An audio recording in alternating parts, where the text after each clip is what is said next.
chamar o pastor José aqui para poder orar pela minha vida e abençoar essa noite de estudo da Palavra de Deus. E depois a gente vai iniciar aqui para poder a gente conversar sobre essa lição de número 4.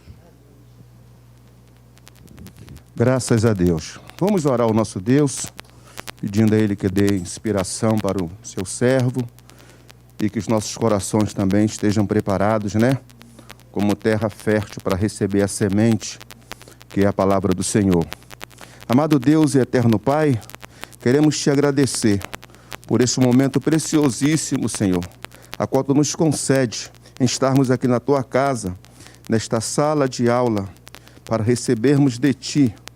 Nesta noite, teu servo estará ministrando a palavra, que ele possa estar inspirado, Senhor, que ele possa estar na unção do teu Espírito, na ousadia do céu, para nos alimentar, para nos edificar, para nos fortalecer, e que os nossos corações estejam prontos como terra fértil para receber a semente que é a tua poderosa palavra.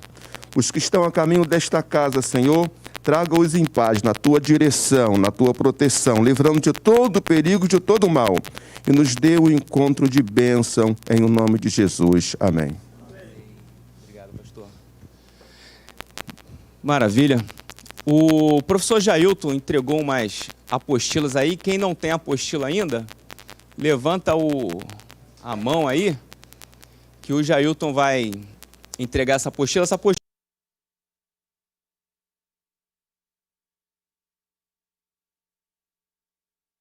Liguei para o professor Alex, pensei que o professor Alex ia estar aqui, que o professor Alex que faz o anúncio dos materiais, né? Então a apostila eu confeccionei, fiz as impressões. No final, se você quiser abençoar com algum valor, eu não vou estipular valor nenhum. Aí você que tiver com a apostila, tiver o desejo de abençoar para pelo menos suprir o custo da reprodução, tá bom? Aí você faça de acordo com aquilo que você propor no seu coração, tá?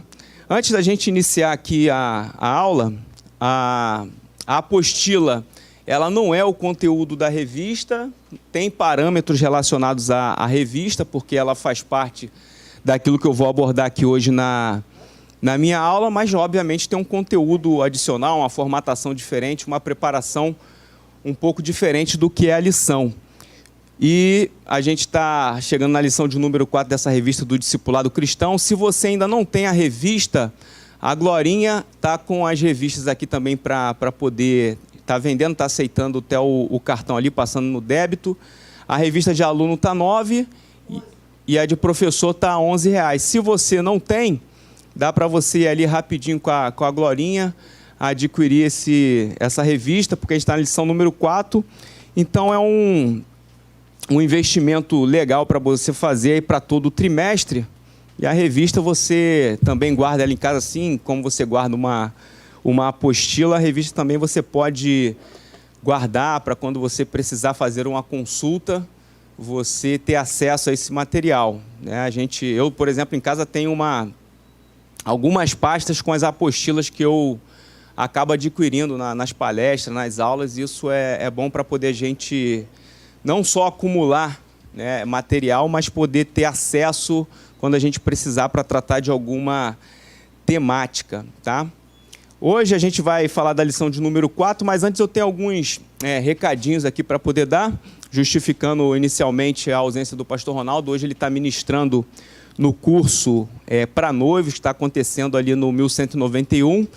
Então, provavelmente, se ele conseguir passar aqui, vai ser no final da aula.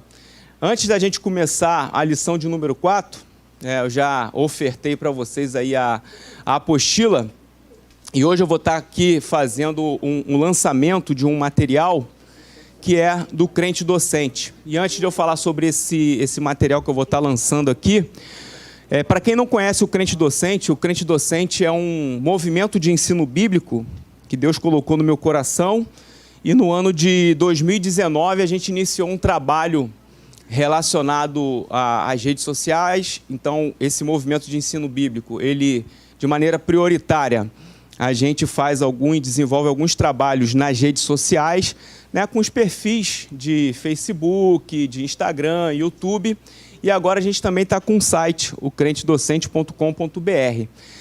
O trabalho, hoje, ele consiste, né, em fornecimento de recursos e instrumentalizar para que todo aquele que crê em Jesus, né, todos aqueles que nós podemos chamar de cristãos, possam ensinar a palavra de Deus, desvinculando um pouco essa ideia de que só ensina a palavra de Deus quem é professor e tem um microfone na mão. Então, a ideia do crente docente é que no ID de Jesus, você que é crente é um potencial professor da palavra de Deus. Então, a gente começou esse site agora para poder ampliar os trabalhos. Em breve, a gente vai ter uma gama de recursos, né? Alguns já são fornecidos de maneira gratuita. Por exemplo, no YouTube, o Crente Docente, a gente já hoje passamos provavelmente de mais de 100 aulas ministradas em áudio, né? O professor Jailton, que está aqui, é um dos nossos professores. O professor Fernando também, que está por aqui, também já começou a ministrar com a gente.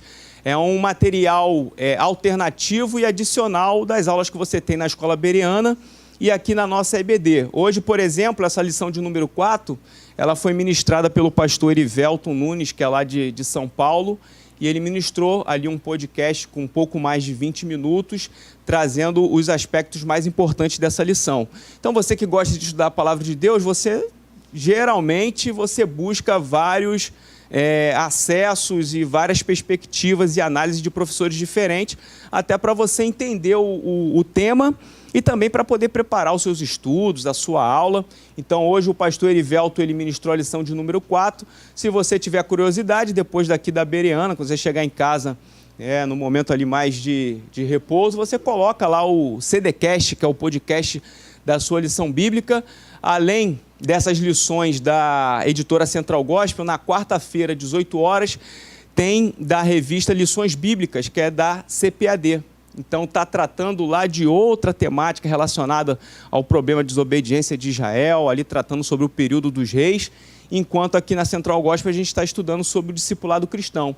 Então, vale muito a pena, youtube.com/crentedocente, e também, se você puder seguir as redes sociais do Crente Docente, aí na nossa apostila, lá no final, eu coloquei os endereços para que você tenha acesso e, né, se junte a nós para poder a gente compartilhar. Breve, a gente vai estar lançando alguns sistemas de interação entre as pessoas que gostam de estudar a palavra de Deus, essas revistas, e o Crente Docente, por intermédio de alguns canais exclusivos. E hoje eu preparei para vocês aqui, né, eu trouxe a apostila, falei que não conseguiria, né, colocar um valor na apostila e deixei a critério de vocês, mas como eu disse e vim anunciando, eu estou trazendo um presente para vocês nessa noite, que é esse e-book, Marcas de um Crente Docente, Ide e Ensinai. Esse e-book, na verdade, ele é um conteúdo que vai trazer um pouco dessa perspectiva do que é ser um crente docente. E como a lição de hoje trata sobre a questão de marcas de um discípulo de Cristo, eu resolvi colocar o e-book como Marcas de um Crente Docente, porque essa temática que nós estamos estudando esse trimestre, ela não tem como ser dissociada do ensino bíblico. Tudo que envolve a questão do discipulado cristão perpassa pela ideia do ensino para que você possa cumprir esse ID. Então, baseado na ideia de Mateus 28:19, que é o versículo-chave para esse projeto do Crente Docente, a gente fez esse e-book. E agora, o pessoal que está lá na internet, nos assistindo de forma online, também vai ter acesso a esse material. Vocês aqui, daqui a pouco, eu vou dizer para vocês como vocês vão poder baixar gratuitamente esse e-book. O pessoal que está lá na internet, nesse momento, tem alguém lá da equipe do Crente Docente nos ajudando nesse trabalho e compartilhando o link onde quem está no chat participando da Bereana vai poder baixar gratuitamente esse e-book. E eu aproveito e reforço aqui, você que está aí online assistindo com a gente, de qualquer lugar do Brasil ou do mundo, que você possa desfrutar desse material que a gente preparou gratuitamente para você e que você possa fortalecer esse movimento curtindo e seguindo as redes sociais do Crente Docente. Esse e-book ele vai ficar por um tempo limitado para ser baixado gratuitamente e depois ele vai ser apenas possível acesso para aqueles que se tornarem membros do canal, quando a gente tiver esse canal específico de estudo da Palavra de Deus. Então, eu coloquei lá atrás, né, para quem está online, vai receber o link para poder fazer o download gratuito. Coloquei aqui o QR Code. Quando você sair aqui da Bereana, ali atrás tem 2 cartazes ali, um deles está com o QR Code, você já vai conseguir baixar, que o Túlio, que também é um braço amigo aqui do Crente Docente, nos ajudou fazendo toda essa parte de TI, e o André também, batalhão, que está nos ajudou na revisão do material. Você vai ter acesso a baixar isso gratuitamente, os cartazes estão ali atrás, aí no final, quando você for ver a questão da apostila, eu vou estar lá ali, a gente bate uma foto no cartaz e faz representativamente o lançamento desse e-book. Esse e-book que é uma van premiere de um material que vai ser preparado futuramente. Eu peço para que você ore, para que Deus possa me direcionar em relação a isso, tá bom? Então esse é o presente que eu tenho para vocês essa noite, né? Nada como agradar a plateia antes de você ministrar a aula, né? Porque aí você ganha o público. Eu espero que vocês gostem do material. Depois tem os contatos lá também nesse e-book, a gente mantém contato, você dá um feedback para a gente aí do que você achou, posta nas redes sociais, marca o Crente Docente, me marca lá e vamos interagir em relação à Palavra de Deus. E a gente partindo para nossa lição de número 4, você pode acompanhar tanto pela revista quanto para a apostila. Quem não tem a apostila ainda, é só levantar a mão, o professor Jailton está me ajudando aqui. A apostila vai chegar aí até você, ali o irmão lá atrás também, e vai ajudar você a acompanhar aqui a minha aula. Tem algumas coisas muito legais para poder nortear essa noite de ministração dessa lição de número 4. Então, eu espero que todos estejam aí com a apostila, como eu disse, a contribuição em relação à apostila vai daquilo que Deus colocar no seu coração. Então, o texto bíblico básico está em João, capítulo 17, do 7 ao 17, nós vamos poupar a leitura desse texto, porque você já possui ele na sua revista, e eu presumo que todos aqueles que estão aqui já fizeram a leitura prévia desse texto bíblico básico.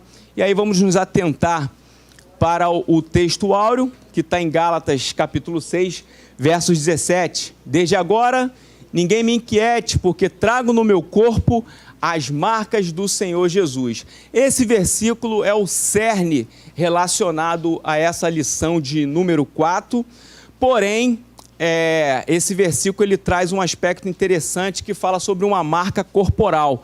Obviamente, a lição ela vai trazer aspectos muito mais variados que vão muito além de uma marca corporal. A marca corporal ela pode ser, sim, uma maneira de identificar um discípulo de Cristo, pode estar relacionada àquilo que o discípulo desenvolve, mas não é o único aspecto. Mas esse versículo ele é o versículo de fato chave que norteia toda essa ideia da lição de número 4, que fala sobre as marcas do discípulo de Cristo.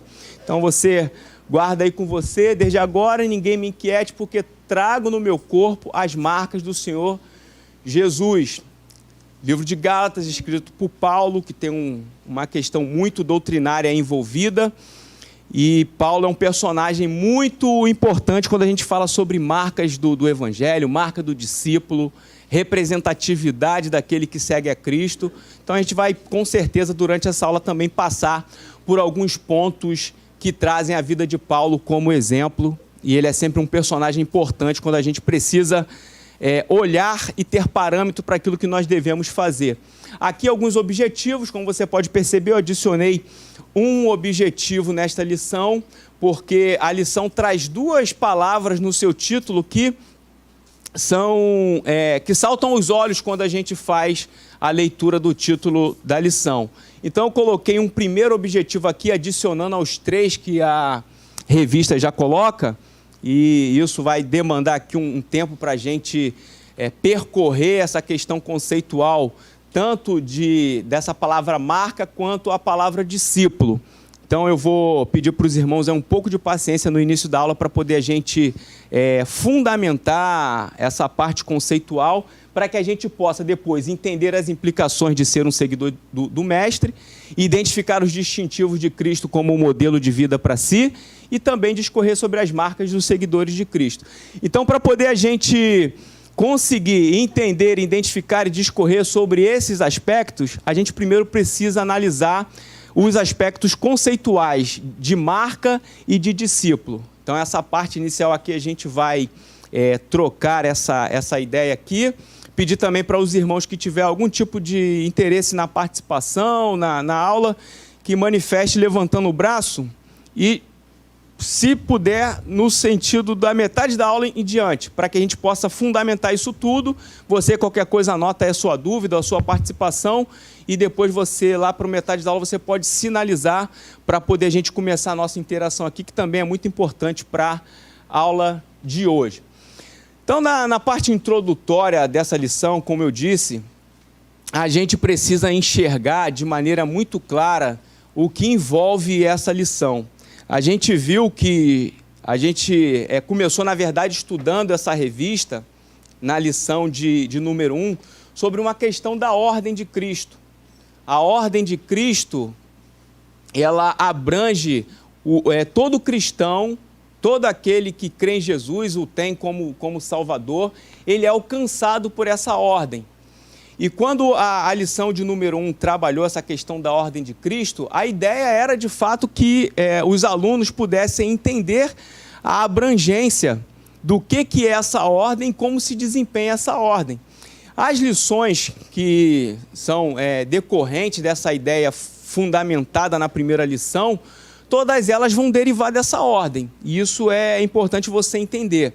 Embora na lição de número 2 tratou sobre uma questão da evangelização em tempos de pandemia, na lição que antecedeu essa lição, a gente viu sobre a questão do significado de fazer discípulos. Então você observa que a revista ela vai buscando fundamentar conceitos para poder construir uma ideia sobre a temática geral da revista, que é o discipulado cristão. Então, se você entender o que foi ministrado na lição de número 1, se você compreender o que foi ministrado na lição anterior, tanto a questão da ordem quanto o significado do discipulado cristão, você vai poder chegar nessa lição de hoje. Porque as marcas do discípulo de Cristo estão totalmente ligadas a essa ideia de alguém que entendeu a ordem e compreendeu o significado de fazer discípulos. Então, a pessoa que nós vamos tratar aqui hoje, o discípulo que nós vamos tratar aqui hoje, ele já compreendeu exatamente essa ordem e também já entendeu o significado de fazer discípulos. Logo, de maneira, vamos dizer, agregada, esse discípulo ele passa a ter característica, passa a ter uma marca, e isso o identifica em relação aos demais. Isso é importante você entender, porque, como eu disse, a ordem é uma ordem de aspecto geral. Logo, todos nós estamos envolvidos, mas não necessariamente estamos todos nós praticando de maneira concisa, de maneira clara e de maneira a obedecer à voz do nosso Mestre Jesus Cristo. Importante a gente analisar isso, porque é uma maneira da gente refletir sobre a nossa própria prática. A lição ela não tem o cunho de encontrar as marcas de um discípulo e para que a gente olhe para a nossa vida de maneira a entender que nós estamos longe dessas marcas, mas para a gente refletir o que a gente pode agregar na nossa vida para que a gente chegue, obviamente, num nível mais parecido com aquilo que são essas características primordiais. Então eu coloquei aqui que o verdadeiro discípulo de Jesus, ele traz consigo essas marcas. Essas marcas são de quem? Do Mestre. E isso vai fazer uma distinção em relação ao modo de viver neste mundo. A gente vive num mundo onde os ideais, os interesses dessa sociedade, elas estão passando longe da ideia daquilo que é a vontade de Deus para o seu povo, para a humanidade, longe da ideia de reino. Então, se você observar aquilo que é colocado hoje socialmente, em relação à conduta das pessoas, tudo isso perpassa distante dos princípios do Evangelho. Então você imagina que você, enquanto um discípulo de Cristo, você está inserido numa contraproposta ao que está colocado de maneira imposta no mundo.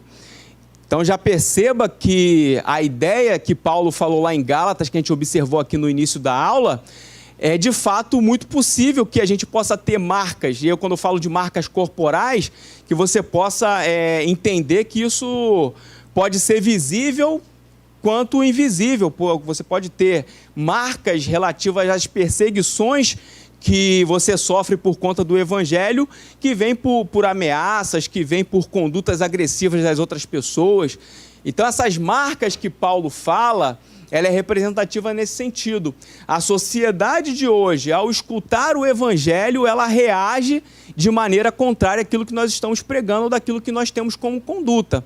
Logo, a gente está numa via de contrariedade com o que é desejado pela sociedade. Então, essa ideia de que a gente precisa distinguir a nossa prática de vida da prática que o mundo tem hoje, e de que a gente precisa ter os ideais de Deus e do seu reino, significa que estamos todos nós inseridos num contexto fora da zona de conforto.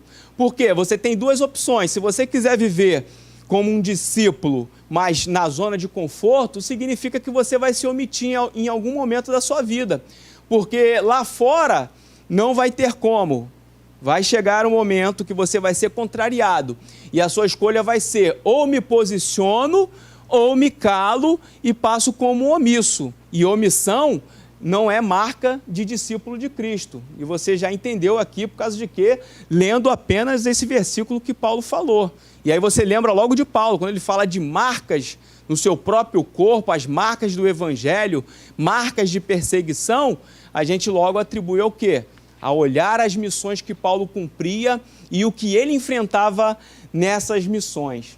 Mas o que é uma marca? Quando a gente fala de marca, vem várias coisas na nossa cabeça. Embora a lição ela esteja respaldando uma questão relacionada à marca de um discípulo, é importante você entender um pouco sobre essa palavra no âmbito mais geral, para você entender a importância que ela tem nesse contexto. Daí a necessidade da gente assimilar esses contextos.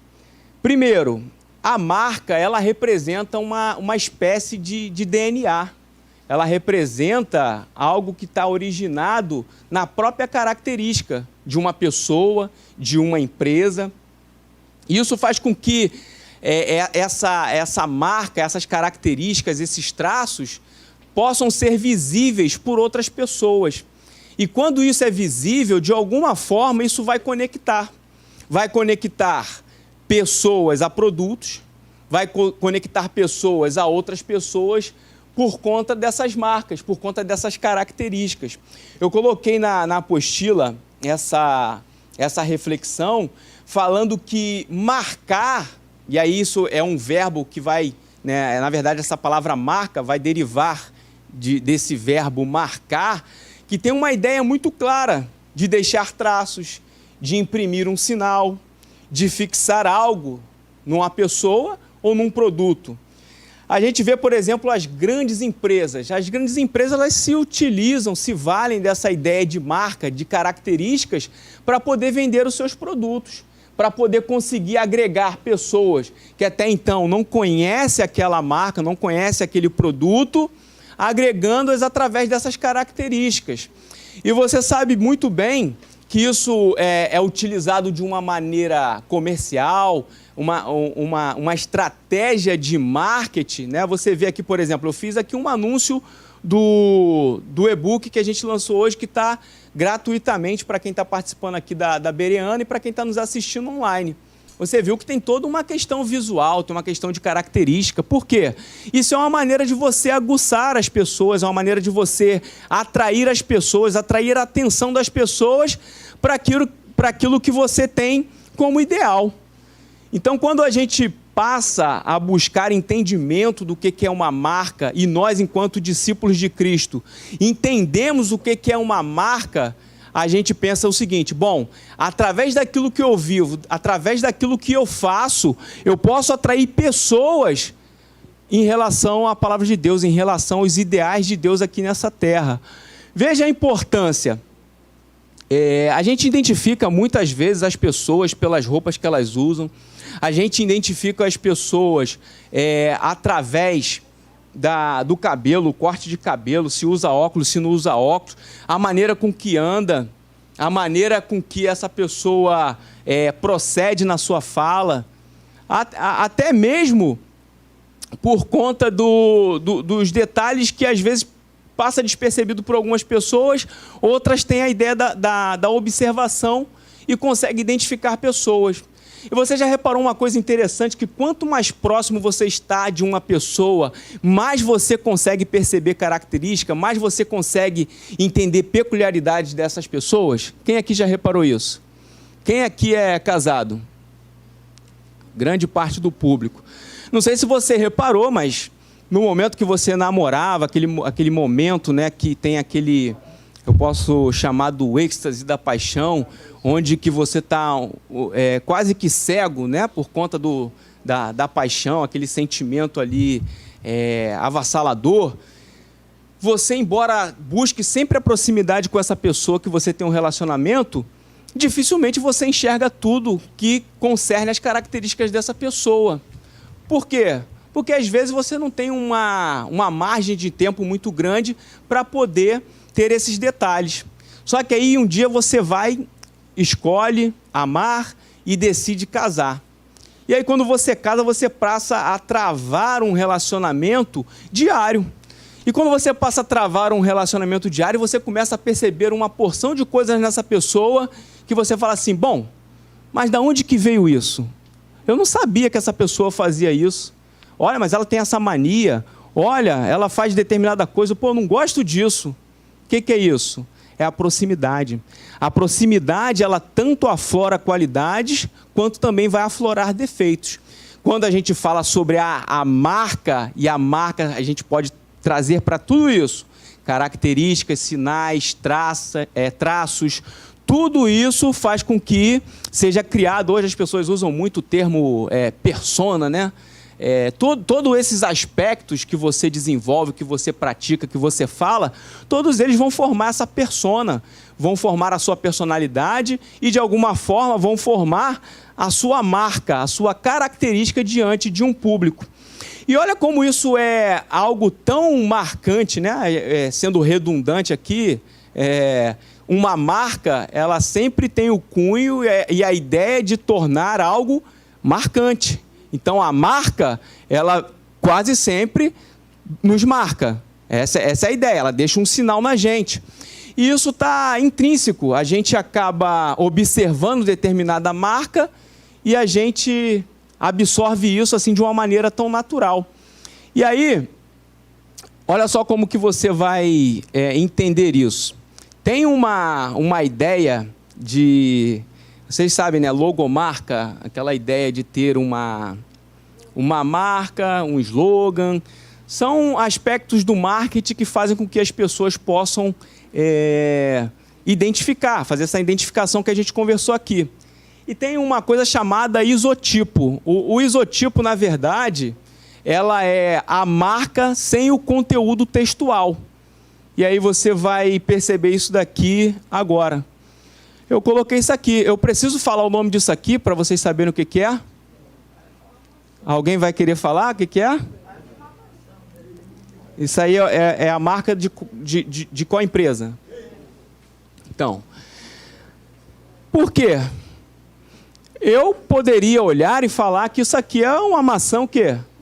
Mordida, porque não tem outra coisa que isso seja a não ser uma maçã mordida. Mas veja que o aspecto da marca, o aspecto do marketing feito pela empresa, faz com que você observe de maneira quase que imediata a identificação do que é esse isotipo, né, que é sem a parte textual, mas você identifica. Bom, isso aí é Apple, está na cara. Não tem o que se discutir. Veja como isso é interessante. Isso significa o quê? Muitas das vezes você, como discípulo de Cristo, você não precisa dizer quem você é. O que você faz já vai dizer para as pessoas se você é ou não discípulo de Cristo. Veja que as marcas, elas às vezes estão explícitas em uma característica, num comportamento, mas também em atos e atitudes e forma de proceder. Agora veja outra coisa que interessante. Isso aqui é o quê? Veja, não está escrito Coca-Cola, mas a primeira coisa que vem na sua cabeça é o quê? Coca-Cola. Aqui tem, obviamente, escrito Jesus Cristo em inglês, tem um versículo, João 4,14, também em inglês, mas eu quis botar isso para poder você perceber uma coisa. Qual é a essência dessa palavra? A essência dessa palavra é Jesus Cristo, não é isso? Mas qual o traço que está aqui? Os traços, a ideia visual disso daqui que vem na sua cabeça é o quê? Coca-Cola. Por quê? Foi criado isso na sua mente. A Coca-Cola se valeu de uma estratégia de marketing para que essa fonte de letra expressasse uma marca para você. E aí você pode pensar assim, bom, essa ideia aqui, dessa palavra escrita dessa forma, Jesus Cristo, com esse tipo de fonte, traz para a gente uma grande reflexão. Veja, a essência é de Jesus Cristo, mas os traços não condizem com aquilo que é a essência. E às vezes o discípulo de Cristo, por isso que eu falei aqui no início, a aula, ela me confronta, ela te confronta. Porque você vai entender, bom, a minha essência é de Jesus Cristo. Eu aceitei Jesus como Salvador, estou na igreja, estou aqui, estou congregando, estou em comunhão, tomo Santa Ceia, obedeço o meu pastor. Maravilha! A sua essência é de Jesus Cristo, mas os traços daquilo que você desenvolve têm as características de um verdadeiro discípulo de Cristo? Então essa é a ideia é que nós venhamos a ter uma essência e que da nossa essência seja feito o contorno dos traços da nossa vida, da nossa caminhada. Isso a gente precisa entender. Porque marcas do Evangelho têm a ver com propriedade e identificação. Quando eu falo para você que a essência que nós temos do Evangelho, ela faz com que isso possa transparecer e criar traços, é porque a gente vai ter uma identificação. Não é possível, por isso que toda vez que você vê um cristão que teoricamente ele tem essa essência, ele passou por uma experiência, mas ele não manifesta essas marcas de um discípulo, a gente vê como um cristão desfigurado. É um cristão sem a configuração correta para exercer aquilo que ele foi chamado para exercer. Isso significa o quê? Que tudo está perdido? Não. Significa que você precisa ajustar a configuração da qual você está, vamos dizer assim, programado para desenvolver sendo um discípulo de Cristo, para que você possa desempenhar a função a qual o Mestre chamou. Então essas marcas do Evangelho, elas são uma espécie de credencial. Se você tiver essas marcas, você ganha uma credencial para poder você desenvolver e de alguma forma ter autoridade para fazer aquilo que Jesus determinou para a gente. É interessante porque as marcas do Evangelho, elas são perceptíveis, como eu disse, naqueles que estão ao nosso redor. A gente pode perceber que as pessoas que estão à nossa volta, quando nós nos convertermos ou quando nós tivemos uma experiência com Cristo, nossos atos e atitudes mudaram tanto que essas pessoas passaram a vir até nós e perguntaram o que aconteceu. Eu não sei para você, mas para mim foi exatamente dessa forma. Embora você pode ter a vida com a conduta mais ilibada, mas quando você conhece a Cristo, um brilho toma conta da sua vida. E as pessoas ficam curiosas para saber o que aconteceu. Não significa que todo mundo que se converteu teve um período que muito tinha isso. A ideia da conversão era porque o cara era drogado, o cara vivia na prostituição, o cara já estava no fundo do poço, não tinha mais para onde ir. Aí ele agora escolheu o Evangelho para poder caminhar. E não é bem assim, porque o Evangelho ele não fala só de uma mudança relacionada a benefícios desse tempo. O Evangelho vai falar sobre algo que vai transformar a sua vida e vai levar para um âmbito de eternidade. Então veja que aquilo que é manifesto visualmente nas características, no desenvolvimento, é só uma fagulha daquilo que nós possuímos enquanto discípulos de Cristo, porque é um alcance que vai para o âmbito da eternidade. O que a gente deve pensar? As nossas vidas, elas passaram a ter uma marca. A gente fala muito sobre a questão da marca do sangue de Jesus pela representatividade do que é o sacrifício no Calvário. Quando a gente estuda um pouco sobre a questão da Páscoa também, a gente tem essa ideia de que a marca do sangue, ela faz a gente estar protegido, faz a gente usufruir de determinadas questões que foram possíveis por conta desse sacrifício. Mas a cruz de Cristo, ela vai trazer propósito, principalmente para as cicatrizes da nossa vida. Por quê? Às vezes nós somos marcados por algumas questões que até são relativas à nossa vivência como cristão. Mas quando a gente olha para a cruz, a gente consegue entender o real propósito dessas cicatrizes. Eu não sei qual é a marca que o Evangelho tem deixado na sua vida. Eu não sei qual é a perseguição que você sofre. Eu não sei, na verdade, que tipo de conduta existe no meio que você vive.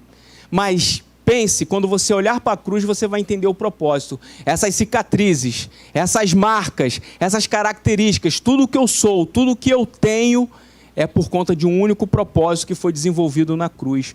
Hoje, se nós podemos desfrutar e poder dizer que somos discípulos de Cristo, que temos a marca de um discípulo de Cristo, é porque lá na cruz houve um sacrifício, houve uma entrega que nos possibilitou isso. Um dia, o mestre que nos ensinou tudo aquilo que hoje nós estamos aprendendo aqui por intermédio dessa lição, ele entregou a sua vida para que nós pudéssemos imitar toda a sua fé, toda a sua conduta e o mais, nós pudéssemos ter remissão dos nossos pecados. Isso é o fator primordial que nós devemos entender. E aí, seguindo, avançando, se a gente já entendeu o que é marca, o que é um discípulo? A gente viu nas lições anteriores, e aí a gente pode ter uma ideia muito interessante sobre a questão do discípulo, porque o discípulo ele está numa posição de alguém que recebe disciplina, de alguém que recebe instrução, de alguém que necessita ser alimentado por alguém que tem autoridade para fazer isso diante da sua vida.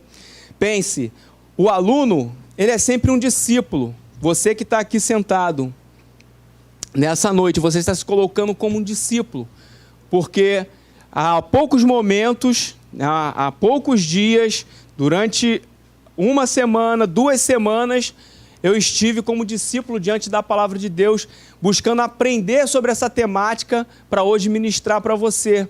E você, quando vem aqui, se coloca para poder também escutar esses ensinamentos, você se coloca diante da palavra de Deus como um discípulo. E aquele que ministra essa palavra é uma espécie de facilitador para que você possa receber essas instruções e ser, de fato, um aluno.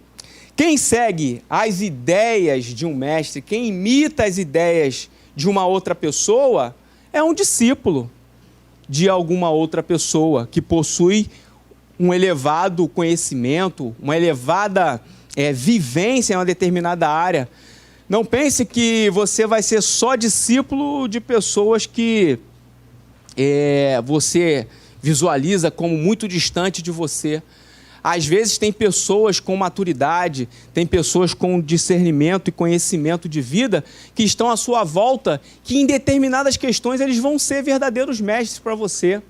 Basta você estar com o coração inclinado ao entendimento, ao conhecimento, para que você possa entender que ser discípulo vai muito além de nós entendermos nossa ideia como cristão, mas também a nossa ideia como cidadão.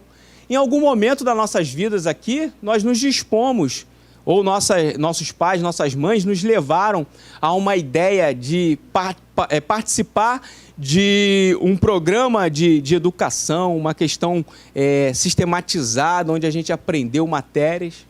Isso também faz parte de ser discípulo, de ser aluno, envolve esse aspecto. E aí a gente precisa entender o seguinte, quando a gente fala de discípulo no âmbito espiritual, a gente vai ver alguns aspectos muito interessantes. E aqui a gente tem uma ideia muito clara sobre isso quando a gente observa Paulo e quando a gente observa Jesus. Jesus, ele é o modelo de origem. Por que ele é um modelo de origem? Porque dele procede todos os demais discípulos. Ele é o mestre dos mestres. Então ele detém, dele emana toda essa instrução da criação de novos discípulos. Então ele é o modelo de origem. E aqui, Lucas 6,40, o discípulo não está acima do seu mestre. Todo aquele, porém, que for bem instruído, será como o seu mestre. O que Jesus está aqui falando claramente para poder a gente entender? O discípulo, ele não se coloca e não está acima do seu mestre. Ele entende exatamente a sua posição em relação a receber as instruções. Ele sabe exatamente o momento que ele precisa receber essa instrução, precisa colocar em prática e ele não vai almejar ser maior do que o seu mestre. Porém, quem for bem instruído será como o seu mestre. Aí você me pergunta, bom, Edvanei, se ele não está acima do seu mestre, mas se ele for bem instruído, ele estará como o seu mestre? Isso remete a uma ideia muito clara de que o mestre, ele vai estar acima porque em alguma instância ele recebeu autoridade para instruir alguém. E ainda que esse discípulo possa ter maior capacidade, maior envergadura, ele vai ser sempre discípulo. Quando nós olharmos para Jesus Cristo, o que a gente vai observar é exatamente isso. Nós podemos buscar conhecimento, crescer espiritualmente, mas nós sempre seremos discípulos de Cristo. Se nós não entendermos isso, nós vamos parar numa situação que vai arruinar a nossa vida, que a gente vai ver na sequência dessa lição. E o apóstolo Paulo? Paulo, ele vai falar em 1 Coríntios 11:1, sede meus imitadores, como também eu de Cristo. Ele está falando para outras pessoas, para que essas pessoas possam ser imitadores dele, como ele foi de quem? Então, Paulo, ele é um modelo de imitação. Paulo é alguém que é a reprodução desse modelo de origem. Se Jesus é o modelo de origem, aí aquela velha frase que já até foi dita aqui esse trimestre, discípulo faz discípulo. Então, o discípulo que não faz discípulo não é discípulo. Então, discípulo faz discípulo. Jesus fez discípulo. Paulo, ele representa alguém que recebeu essa mensagem e reproduziu uma formatação desses ensinos. E ele chama para si essa responsabilidade quando ele fala, sede meus imitadores, como também eu de Cristo. Isso, como os pregadores falam, isso é tão forte que isso dá uma estremecida na nossa análise de vida espiritual. A gente sempre faz esse questionamento, será se eu posso dizer para alguma pessoa, sede, pois, os meus imitadores como eu sou de Cristo? Falar assim, pô, Sepúlveda, me imita, cara, porque eu imito a Cristo. Olha para a minha vida, porque você olhando para a minha vida, você vai observar aquilo que Cristo faz. Teríamos autoridade para poder falar isso? Teríamos a ousadia de poder falar isso, assim como Paulo falou? E aí você vai pensar, bom, mas para poder falar isso, eu preciso estar caminhando num nível de santidade, um nível de consagração absurdo para poder falar isso. Não fala exatamente disso. Isso aqui fala de alguém convicto de permanecer seguindo as instruções do seu mestre. Quando eu falo para alguém, sede, pois, meus imitadores, como eu de Cristo, o que eu estou querendo dizer para a pessoa? Olha, imita a minha vida porque eu estou buscando imitar a Cristo. Embora o patamar, embora a prateleira a qual está os ensinamentos de Cristo, a vida que ele praticou, tão distante da minha humanidade, dessa carne pecaminosa, eu sigo buscando, eu sigo olhando para um alvo que vai me demonstrar como eu preciso proceder, como eu preciso caminhar. Então eu diria que Paulo aqui, ele não almeja, lembra da ideia? O discípulo não está acima do seu mestre, porém, Quem for bem instruído será como seu mestre. O que Paulo quer aqui? Ele quer ser igual ao mestre dele. Ele quer olhar para as instruções de Jesus para que ele possa ser exatamente igual o seu mestre. Amém? Alguém tem alguma questão? Pode também falar aí, tá? Vamos seguir aqui. Olá, meu irmão. O microfone para o pessoal em casa. Boa noite, a paz. Eu estou falando sobre essa questão da marca. Nós vemos lá no Evangelho de Marcos, capítulo 14, versículo 66 e diante. Nós vamos perceber lá no momento da crucificação de Cristo, quando Jesus estava caminhando para ser crucificado, e aí veja que as pessoas viram Pedro ali próximo, e ali começaram a identificar Pedro. Olha, você fala igual a eles, você é igual a ele. Então mostra ali como é que é a identidade. Ele, por ser discípulo, andou com Jesus durante os 3 anos de ministério de Cristo, e ele assimilou toda essa identidade de Cristo. Toda a assimilação, né, foi tão forte na vida dele, que as pessoas, sem conhecer ele, já sabiam que ele era um dos seguidores de Cristo, por causa dessa marca. Exatamente a ideia da proximidade. Da proximidade. Proximidade. Quanto mais ando, mais identifico características peculiares dessa pessoa. E aí, como um discípulo recebe uma marca? Essa é uma grande pergunta, já que você entendeu aqui todo o aspecto sobre o que é discípulo e o que é uma marca. Como que o discípulo recebe uma marca? Através do ensino, instrução e educação. Fala comigo, ensino, instrução e educação. Você olha assim e fala, bom, mas aí você está repetindo a mesma coisa, não precisava disso. E aí você vai ver que tem algumas diferenças na etimologia da palavra. Essa ideia aqui, inclusive, que se você quiser, tem para vender na internet, eu coloquei até a referência aí no final, que é o e-book da professora Renata Santana sobre discipulado. Ela fala sobre a questão da transformação do peixe em ovelha, e ela trabalha um pouco desses aspectos lá, e eu trouxe aqui para você verificar, porque é muito interessante. Quando a gente pensa, a gente falou em ensinar, então vamos olhar primeiro aqui, a questão do ensino. Ensinar tem a mesma origem de signo, que é o quê? Significado. É pôr uma marca. Quando você põe uma marca através do ensino, você está fazendo o quê? Distinguindo e assinalando. Então, quando a gente fala assim, eu vou ensinar alguém. Quem aqui é professor de escola bíblica aqui?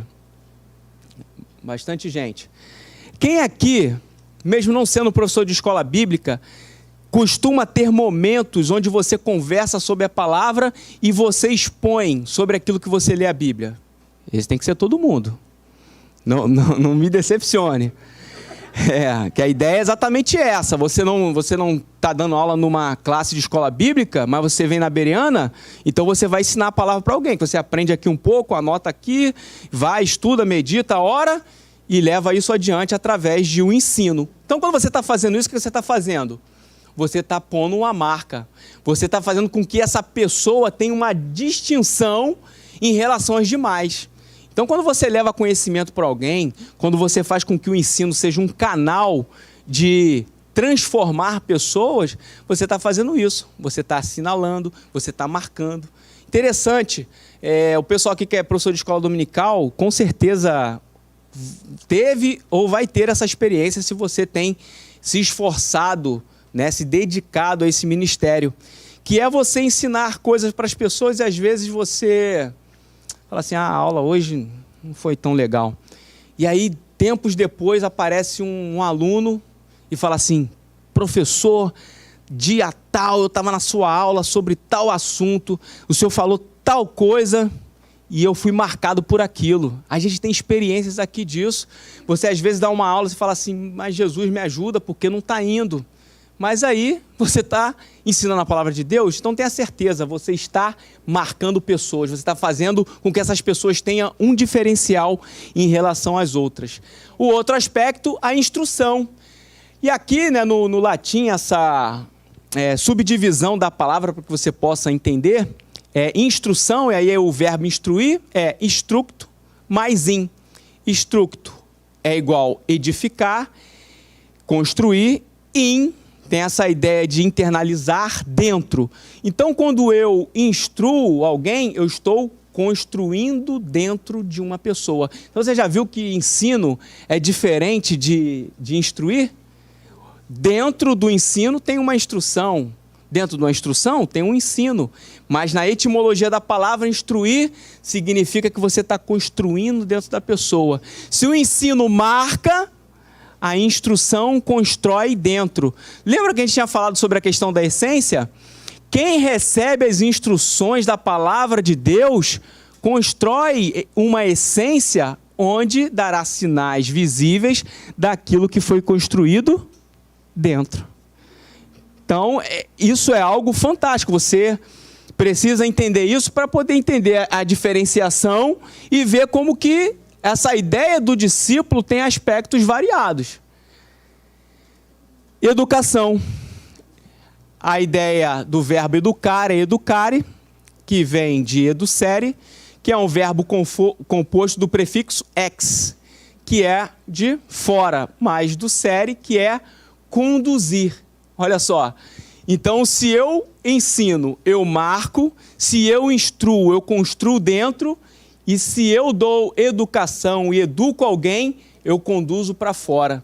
Então, é o momento onde você se utiliza de tudo aquilo que já perpassou pelas instruções de um mestre a um discípulo, para que isso possa o quê?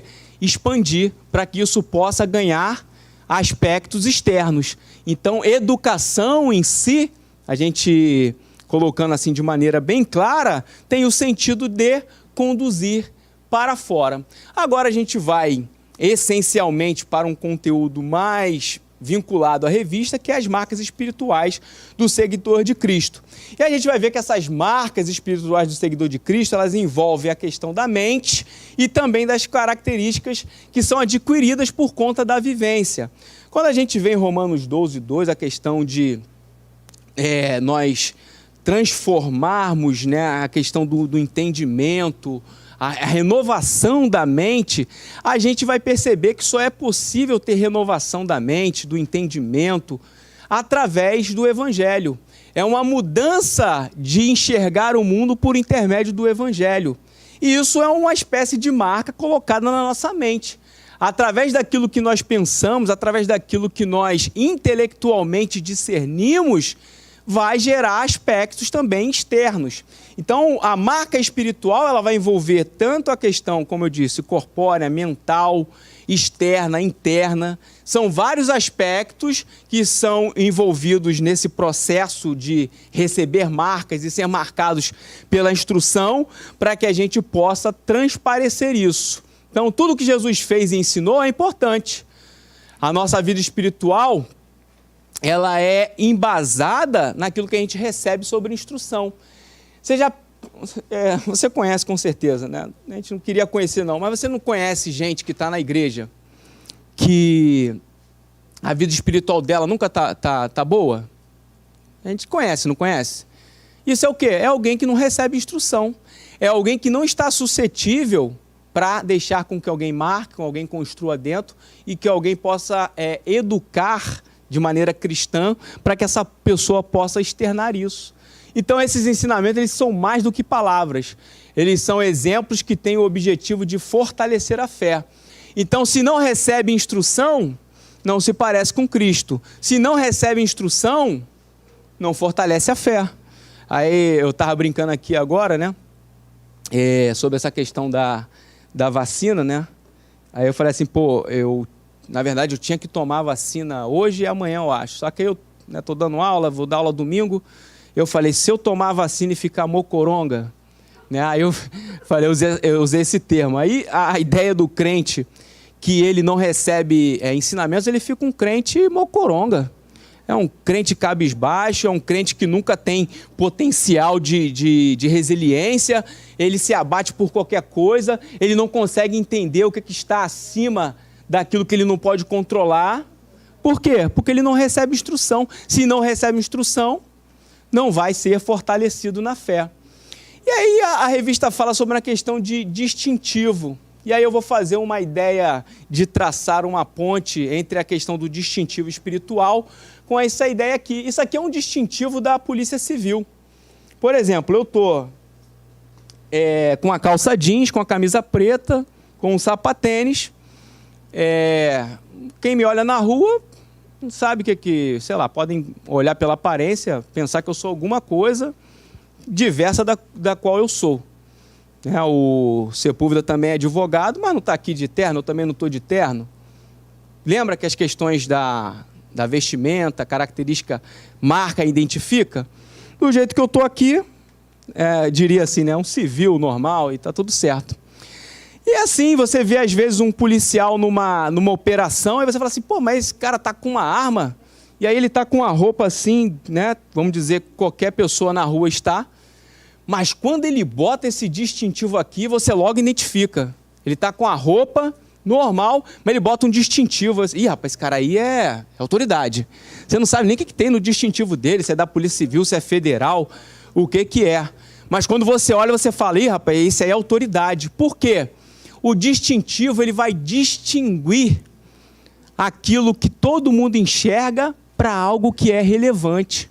Então, quando a gente pensa no distintivo espiritual, a gente vai pensar num ornamento. Olha aí, ornamento. Você sabe o que é um ornamento, né? Hoje, por exemplo, de manhã estava tendo a abertura das Olimpíadas. E ali usam vários ornamentos, bandeiras, coisas que vão trazer uma diferenciação para aquilo ali que está acontecendo. Então, esse acessório ele é utilizado, né, nessa questão da polícia, por exemplo, como uma maneira de informar o quê? Olha, essa pessoa ela foi delegada por alguém que possui autoridade, no caso o Estado, para que ela possa desempenhar uma determinada função. Então, o status da pessoa, em aparência, ela muda através de o quê? De um distintivo. E aí, os distintivos espirituais, a gente vai começar a ver aqui sobre algo muito interessante. Veja Paulo. Lembra que Paulo lá fala, sede, pois, meus imitadores, como eu sou de Cristo.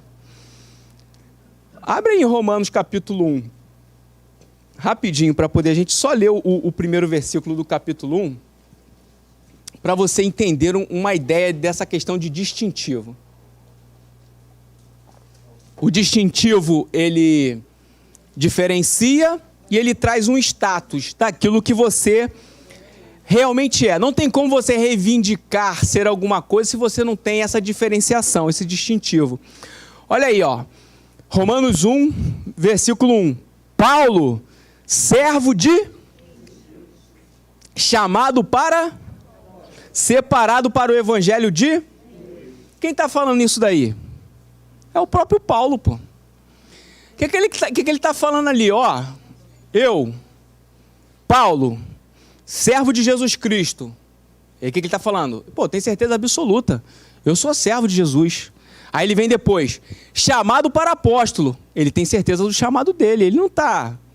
E olha que tem toda uma questão aí de Paulo ser apóstolo, de não ter estado fisicamente participando com os demais ao lado de Cristo. Tem toda uma discussão relacionada a isso, mas ele aqui não tem dúvida nenhuma, filho. Paulo, servo de Jesus Cristo, chamado para... Pô, ele tem certeza absoluta. Então assim, pô, eu sou apóstolo, então tenho que cumprir tal função, tal... Ele tem isso aqui na cabeça dele muito clara. Separado para o evangelho de Deus. Então ele sabe que ele foi chamado e foi separado. Isso é o quê? Isso é ele apresentar as credenciais. Em outras cartas ele também fala dessa forma. Ele usa essa prerrogativa. São prerrogativas.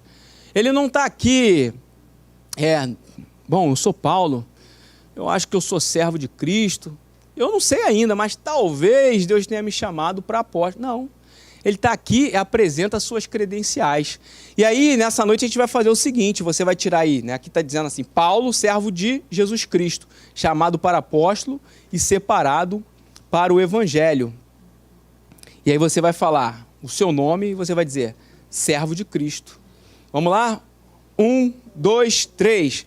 Edivanei, servo de Jesus Cristo.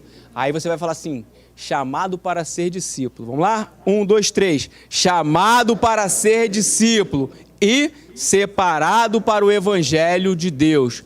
Meu irmão, você precisa entender, você foi chamado por Jesus Cristo.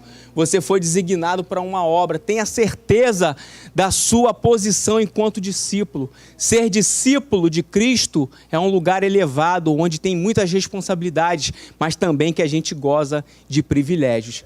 E aí...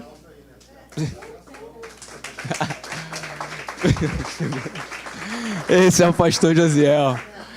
Então, os distintivos espirituais, né, eles fazem com que o discípulo esteja legitimado e com autoridade para cumprir suas funções no reino.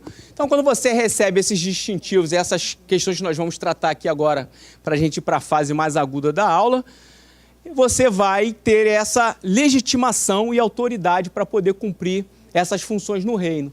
E aí a revista começa falando sobre estudar a palavra. E eu coloquei aqui Hebreus 4:12, que fala porque a palavra de Deus é viva, eficaz e mais penetrante do que qualquer espada de 2 gumes. Penetra até a divisão da alma e do espírito e das juntas e medulas. E é apta para discernir os pensamentos e intenções do coração. Esse versículo, na verdade, ele fala de uma maneira abrangente, mas se a gente for ver as partes que aqui eu fiz questão de frisar, vai falar sobre detalhes da palavra que trazem a funcionalidade que necessitamos para poder desempenhar a nossa vida como discípulo. Se nós estivermos fundamentados na palavra de Deus, nós vamos com certeza compreender de maneira muito mais clara aquilo que a gente foi chamado para fazer. Por quê? A gente vai estar equipado, a gente vai estar com a instrumentalidade correta para poder falar sobre o Evangelho e sobre aquilo que nós vivemos, porque a gente vai ter base. Interessante porque o Salmo 119 é um salmo muito interessante. Abre aí o Salmo 119 rapidinho. O Salmo 119, em todos os versículos do Salmo 119, ele vai falar sobre a palavra, pelos mandamentos, sobre as leis, sobre as instruções. Então é um salmo que realça a importância da palavra. Quem abriu aí no Salmo 119? Escolhe um aí, Vera, qualquer um para você ler. Um versículo. Aqueles que te temem se alegram quando me veem, porque na sua palavra tenho esperado. Tem palavra, então espere na palavra. Mais alguém? Leia qualquer versículo do Salmo 119. Não tem problema não, né? Minha versão é outra, então vamos lá. Pode ler. Quem já está aí com o Salmo 119 aberto? Escondi a tua palavra no meu coração para não pecar contra ti. Esconda a palavra no seu coração, meu irmão. Os ímpios me armaram laço, contudo não me desviei dos teus preceitos. Qual versículo? 119, 110. Não se desvie dos preceitos da palavra de Deus. Vamos aqui atrás com o irmão aqui, o último, para a gente fechar. Salmo 119, versículo? Ensina-me, ó Senhor, o caminho das tuas... Ensina-me, ó Senhor, o caminho dos teus estatutos e guardá-lo-ei até o fim. Maravilha. Oi? 105? Olha aí, Salmo 119, 105. Maravilha. Então a palavra é lâmpada, é aquilo que vai trazer uma maneira de nós iluminarmos nosso caminho, a nossa caminhada. Veja como o Salmo 119 é interessante. A importância da palavra para que nós possamos compreender instruções que vão fazer com que a nossa caminhada seja producente e eficaz enquanto discípulos. A revista traz também orar sem cessar. Jesus orava, ok? Jesus, no momento mais intenso, que culmina o término do seu ministério terreno, ele vai se colocar a orar e entregar na mão do seu Pai tudo aquilo que estava acontecendo. Jesus não só orava, mas Jesus ensinava a orar. Mateus 6, do 9 ao 13, nós temos aquilo que muitos chamam de oração modelo, que na verdade é um eixo daquilo que nós devemos ter nas nossas orações, mas que não precisamos apenas repeti-la de maneira categórica, mas olhar os aspectos que ali estão, onde Jesus direciona a sua maneira de orar. Os apóstolos oravam. O início da igreja, a igreja primitiva, ela é embasada na comunhão, na oração e naquilo que era desenvolvido por intermédio das direções de Deus. Orar junto com os irmãos faz com que a gente possa entender a vontade de Deus no âmbito comum. Às vezes nós oramos por tudo aquilo que nós queremos, por aquilo que nós queremos conquistar, mas poucas as vezes oramos com os irmãos para saber qual é a vontade de Deus para o seu povo. Quando nós estamos na igreja, quando nós estamos reunidos, nós temos a oportunidade de estar em comunhão, em oração, para saber a vontade de Deus para o seu povo. E aqui também ensinava a perseverar na oração, né? Então, perseverar na oração era uma recomendação. Romanos 12:12, Paulo vai também dar essa recomendação. Perseverar na oração é uma recomendação que é dada na palavra de Deus para que você possa vencer os desafios que possa ter nessa vida. Sendo assim, o que nós devemos fazer? Orar sem cessar, como lá em 1 Tessalonicenses 5,17. Orar e vigiar, o versículo fala, vigiar e orai. Então, vigia e ora e vigia. Essa é uma instrução muito clara de Jesus. E aqui é muito interessante, orar com confiança e fé. Não adianta só orar se você não confiar e ter fé. A confiança naquilo que você ora faz sentido na mobilização de fé. Então, se você pedir e crer, o que vai acontecer? Você vai receber. Porque uma coisa é você orar, outra coisa é você crer naquilo que você ora. Então, a marca do discípulo de Cristo é crer naquilo que você ora, aquilo que você desempenha, aquilo que você coloca diante de Deus. Jejuar constantemente. Eu botei essa frase aqui de Kenneth Reagan, né, um pastor, acho que é a Igreja Rema, nos Estados Unidos. Ele fala assim: o jejum não muda Deus. Ele é o mesmo antes, durante e depois do seu jejum. Mas jejuar mudará você.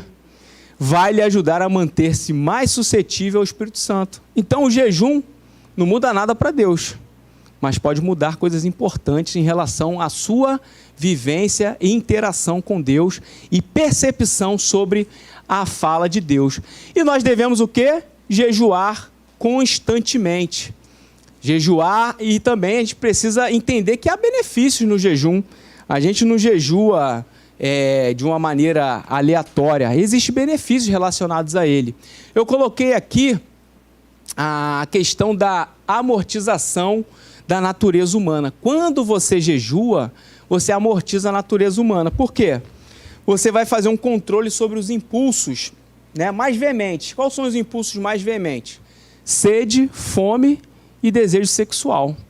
Basicamente, esses três são os impulsos mais veementes do ser humano: fome, sede e desejo sexual. Porque quando você jejua, você abstém-se dessas questões e você, obviamente, vai treinar um controle. Se você fica sem aquilo que você deseja e necessita, você passa a ter um controle sobre isso. É muito interessante, os irmãos aí que acompanham o meu Instagram, né, sabe aí que eu tô dando umas corridas por aí, né, Glorinha? Glorinha já está quase indo correr comigo. Breve, Glorinha aí fazendo 3 km, 4 km, 5 km. E aí eu comecei a estudar muito sobre essa questão de alimentação e tudo mais. E uma coisa muito estudada hoje pelos nutricionistas, pelos cientistas da área da saúde nutricional, é sobre a questão do jejum intermitente. E olha que interessante. A Bíblia já fala sobre isso, né? A Bíblia já está dando esses apontamentos, essas características aqui. E quando a gente observa o que os cientistas estão falando sobre, uma coisa que eles falam muito é que quando você consegue fazer esse jejum intermitente, isso é, intervalar horários mais longos entre uma refeição e outra, o que vai acontecer? Você vai passar a ter controle sobre aquilo que você iria comer. Que, na verdade, você come não porque você está com fome, mas porque você criou o hábito de comer. Durante muitos anos, se tiver algum nutricionista aqui, eu não vou entrar na celeuma, mas durante muitos anos as pessoas falaram sobre a questão de comer de 3 em 3 horas e venderam isso como algo, isso é muito eficaz. Só que comer de 3 em 3 horas tem muitos aspectos, pode se adequar a uma pessoa e a um determinado tipo de dieta. Quando eu falo de dieta, eu não falo de você fazer uma alimentação para emagrecer, mas falo de uma constância de alimentação. E venderam muito isso. Só que comer de 3 em 3 horas, como as pessoas absorveram essa ideia, comendo qualquer lixo, né? Me desculpe assim, mas é de fato, lixo não é você comer o lixo, coisa que jogam ali não. São as coisas industrializadas que vendem aí, que está às vezes na nossa casa. Você criou um hábito, então de 3 em 3 horas, e entre 3 em 3 horas a pessoa fala assim, não, faz uma refeição aí, come alguma coisa. E o que acontece? Você cria o hábito. E eles descobriram que o jejum intermitente faz com que você controle o impulso que gera esse hábito. Né? O pessoal aí que é coach, no teu lance do gatilho, impulso, para você realizar uma ação, é exatamente isso. Então o pessoal da ciência está descobrindo os benefícios do jejum em relação à imunidade, à queima de células ruins do seu corpo, daquilo que Jesus já fazia, daquilo que o próprio Jesus já direcionava para a gente entender.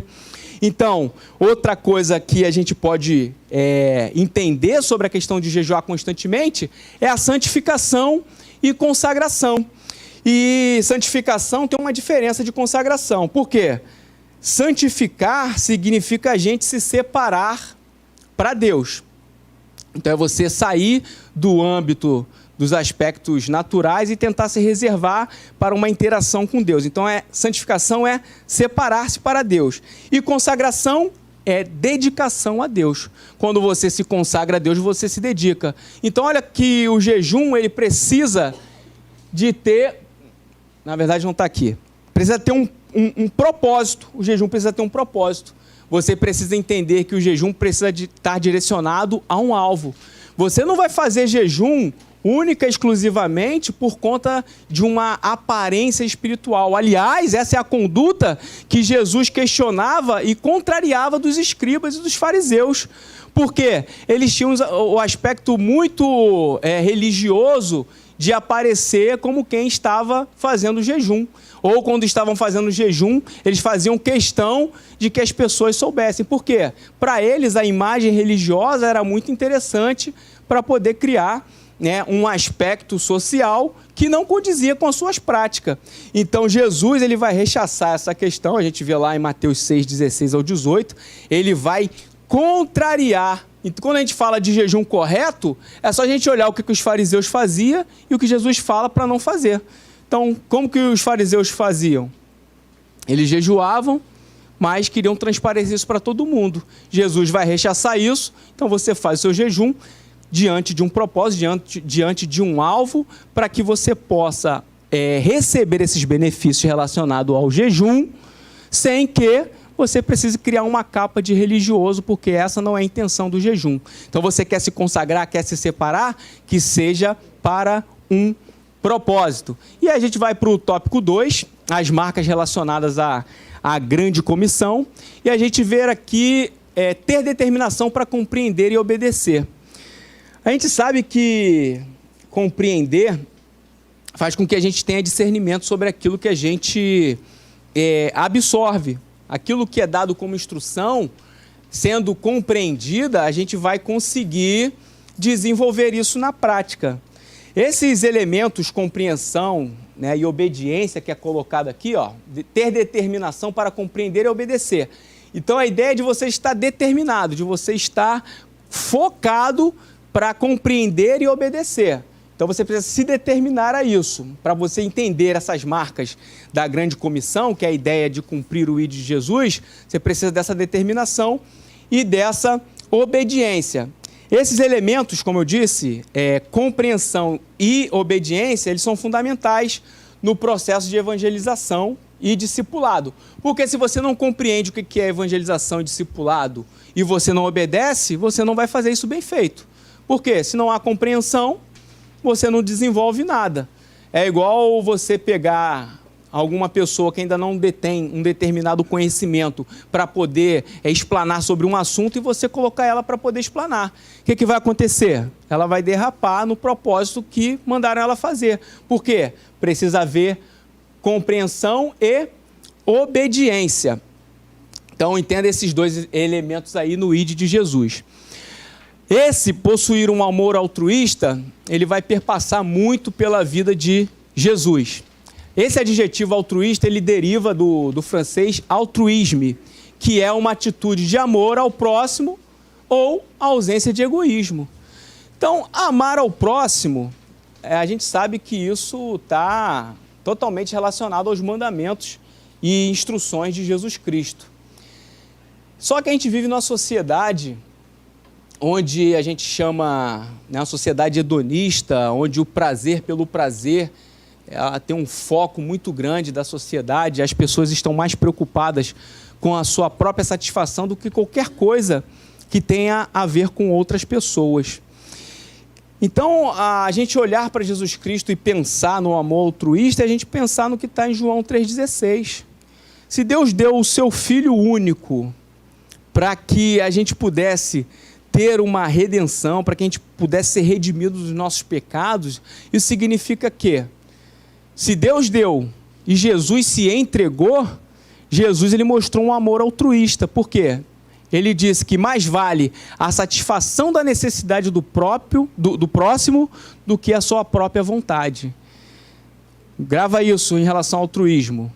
Jesus, quando ele se dá como sacrifício na cruz, ele está mais preocupado com a necessidade do próximo, da humanidade, do que com sua própria vontade. Lembra que a gente falou sobre a questão que Jesus orava? A gente falou sobre o momento que antecede a crucificação, que ele tem ali um momento de evidenciação da sua humanidade, do seu embate com a sua carne, e ele ora a Deus, mas mesmo assim ele faz o quê? Uma escolha. Então o amor altruísta é essa escolha de você retirar, ausentar o egoísmo, tudo aquilo que é para si e colocar para o próximo. Quando a gente fala de um amor cristocêntrico, nós também falamos sobre um amor altruísta, um amor que muitas das vezes aniquila a si mesmo para poder satisfazer a necessidade do próximo. Ser cheio do Espírito Santo, a gente sabe que Jesus ele deixou aí uma grande promessa antes de ele ascender aos céus. Mas recebereis poder ao descer sobre vós o Espírito Santo, e sereis minha testemunha tanto em Jerusalém como em toda a Judéia e Samaria e até os confins da terra. Quando Jesus ele deixa para a gente essa promessa, ele está exatamente observando aquilo que ele tem como propósito para a humanidade. O propósito para a humanidade relacionado ao cumprimento do ID começa em Jesus, mas ele continua através das nossas vidas. Quando ele fala sobre receber a vinda do Espírito Santo, que a gente visualiza em Atos capítulo 2, ele está querendo dizer que toda a história da igreja seria construída por intermédio da manifestação do Espírito Santo, mas não unicamente pela manifestação do Espírito Santo, mas pela manifestação do Espírito Santo através da vida das pessoas. Eu sempre, quando leio essa parte doutrinária sobre o Espírito Santo, eu sempre entendo o Espírito Santo como algo que equipa o crente. A gente usa a palavra revestimento quando fala sobre a questão do poder. E aí você fala assim, revestimento de poder. É complexo, mas você fica ali discernindo isso, buscando entendimento. E eu sempre trago ao início de tudo. Porque quando você se batiza, o que acontece com você? Deus ele te dá novas vestes, né? Essa ideia é como se você estivesse nu e envergonhado pelo pecado, e o nascimento da nova criatura proporciona para você uma nova veste. Essa nova veste, ela faz com que você já testemunhe a Cristo, já desenvolvam a proclamação do Evangelho. Mas quando o Espírito Santo desce sobre a sua vida e você é batizado com o Espírito Santo, você é revestido. Quem é revestido tem uma maior proteção. Quem é revestido ganha maior autoridade para poder desempenhar aquilo que Jesus chamou para fazer. Não fique alheio em relação a se valer daquilo que só o Espírito Santo pode condicionar a sua vida. Quando você recebe o Espírito Santo, você ganha o equipamento, você ganha a instrumentalidade certa para poder pregar com autoridade. Essa promessa que foi feita, ela se cumpriu e está acessível para todos nós. E isso tem a ver com aqueles que têm a marca de Cristo. E agora, para poder a gente encerrar a lição, as marcas relacionadas ao Mestre. A gente sabe que algumas marcas de Jesus, elas são possíveis para nossas vidas. E é exatamente isso, a ideia clara que Jesus vai deixar, é que a sua prática de vida, o seu desenvolvimento é acessível a gente. Óbvio que a gente vai pensar nisso de uma maneira que a gente chama de um senso estrito, porque, obviamente, nós não teremos a ideia da divindade como Jesus. Nós somos seres humanos em carne pecaminosa. Mas aquilo que é desenvolvido de maneira tão prática, ela é acessível para todos nós. E Jesus, ele deixa isso para a gente. Quando a gente compreende que ele tinha, né, e possuía uma humanidade, então Jesus, ele encarnou. Né? João 1,14, a gente vai entender exatamente isso. O verbo se tornou carne. Então existe alguém vivendo um propósito de maneira humana. E daí ele se relaciona, e daí ele interage socialmente, e daí ele cumpre aquilo que são as obediências do seu pai. E também a sua missão era o quê? Servir e dar sua vida em resgate de muitos. Então pensa, você é humano, Jesus também foi. Ele tinha uma missão de servir, você também pode servir. Ele deu a vida em resgate de muitos. Você também pode dar a sua vida em resgate de muitos. Você só não pode salvar essas pessoas, porque quem salva é Cristo. Mas quando você anuncia a palavra, esse resgate ele acontece por intermédio da palavra. Então, a salvação, né, quando a gente estuda a etimologia da palavra salvação, que também é uma parte doutrinária muito legal, a gente vai ver isso, que salvação tem a ver com resgate. Tem a ver com retirada de um lugar de prisão para um momento de liberdade. Essa característica de Jesus, que também tem a ver com os discípulos de Cristo, né, a humildade, ele vem do latim humilitas, que o significado é pouca elevação e algo modesto. Então, você quer ser humilde igual Cristo? Não precisa elevar a sua vida em relação ao que você pensa de si mesmo. Não precisa chegar nos lugares com altivez. Não precisa se colocar por cima. Porque quem dá exaltação, quem coloca em evidência, é o próprio Jesus.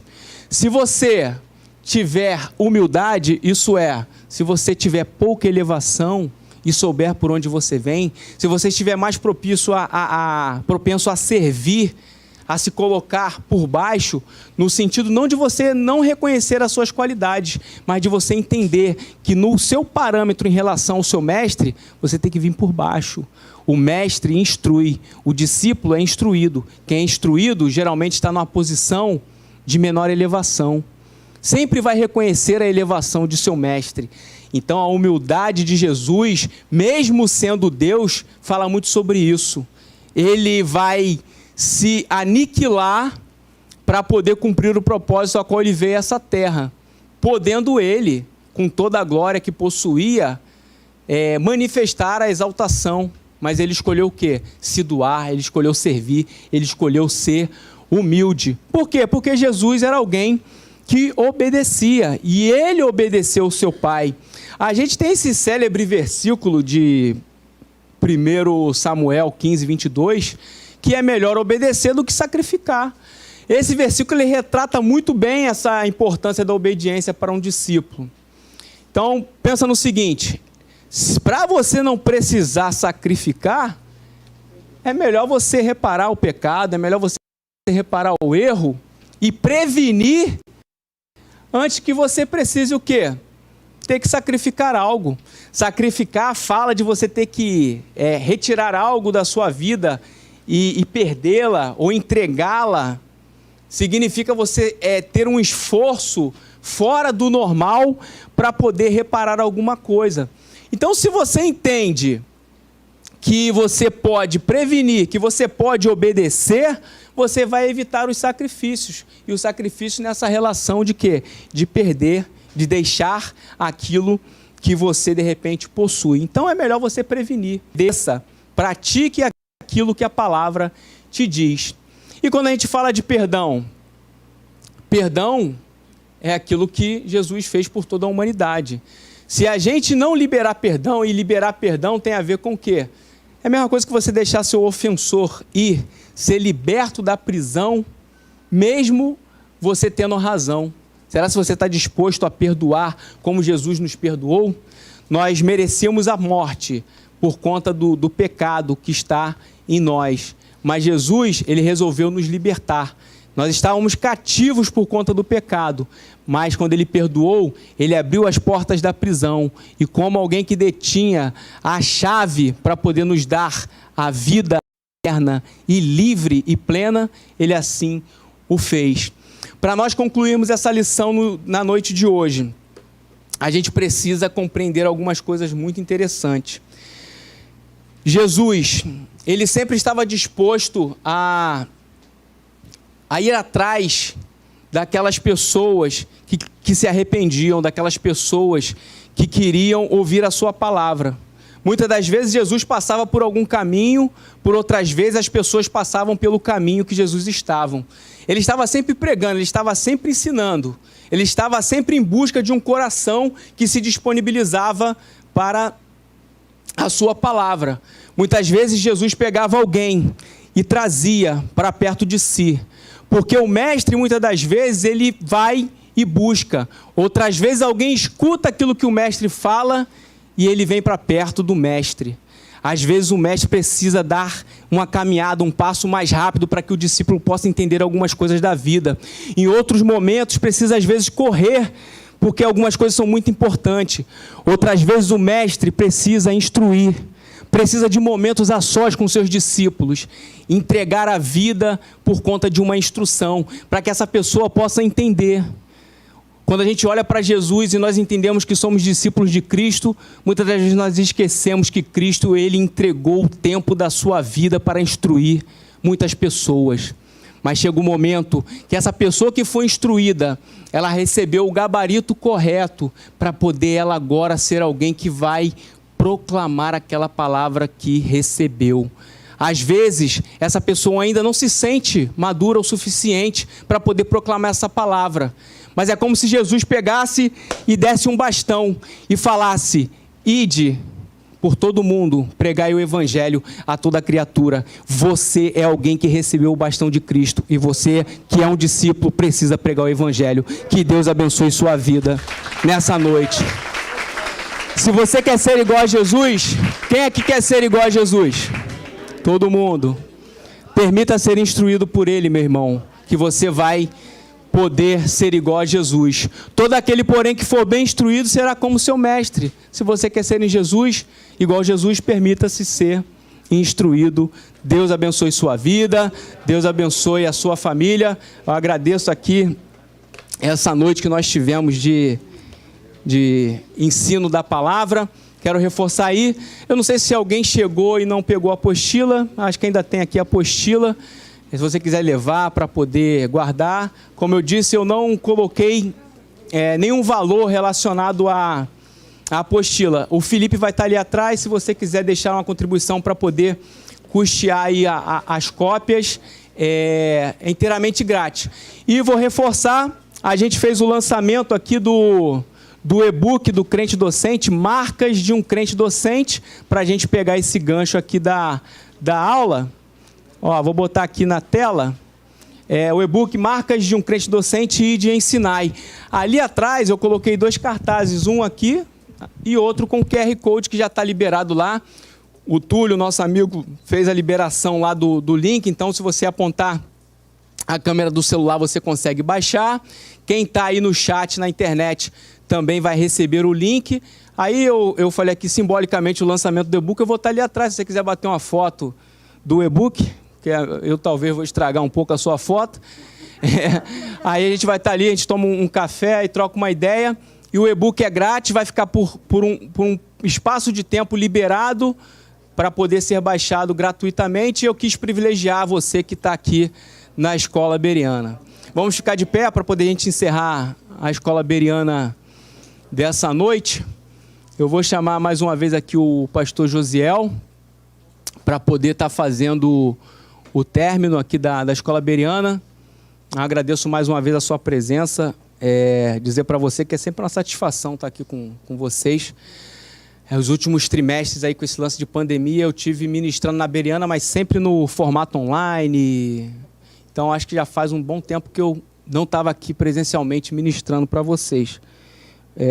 O Felipe foi aqui o meu discípulo, mas só na representatividade, porque eu também aprendo com ele. Então, agradeço você, agradeço a sua presença aqui na Bereana. Toda sexta nós estamos aqui, aprendendo um pouco mais da palavra de Deus.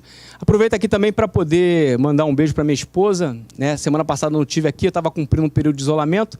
Minha esposa contraiu o Covid, mas, para a glória de Deus, nada aconteceu, perpassou pelo período de isolamento e tudo na bênção. Graças a Deus. Graças a Deus, não houve nenhuma pergunta desafiadora. Não, eu perguntei ao Sepúlveda ali algumas coisas, mas ele não soube responder. Então, eu falei, é melhor não jogar para o professor Edivanei, nem para a classe, senão... E a gente, quando fala muito, escreve muito, se complica, né?